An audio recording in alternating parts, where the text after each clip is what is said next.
రేపు పెళ్లి చేసుకుంటే ఎంత ఖర్చు వస్తుందో తెలియదు కానీ ఈడుపు కాగితం అయితే అంతకంటే ఎక్కువనే ఖర్చు వస్తుంది. ఎయ్యి అబద్ధాలు ఆడైనా పెళ్లి చేయాలంటారు పెద్దోళ్ళు. కానీ ఇప్పుడు 1000 కోట్లు ఖర్చు పెట్టైనా సరే ఈడుపు కాగితం తీసుకోవాలి అని అంటున్నారు చిన్నోళ్ళు. మరి అంతాపత ఆలకేమొచ్చిందో ఇప్పుడు మీకు చెప్పబోయే ఈడుపు కాగితం వార్తింటే మీరంతా ముక్కు మీద ఏలేసుకున్నాడు గ్యారంటీ. గతిలేని గరీబ్ సంసారం చేయొచ్చు గాని శృతి గలవని అమీర్ సంసారం చేయరాదు. సగం కంటే ఎక్కువ ఆస్తి రాసిచ్చి ఇంటామె కిడుపు కాగితం ఇచ్చిండు గీ పెద్ద మనిషి.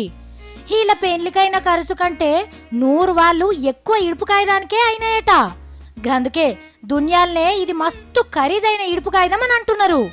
కానీ ఇంత పబ్లిసిటీ ఇలా పెళ్లికి కూడా రాలేదు కావచ్చు. బయటి దేశం రష్యాల బగ్గ పైసలున్న గీ మనిషి పెండ్లైన 23 ఏళ్లకు ఇడుపు కాగితం ఇచ్చిండు.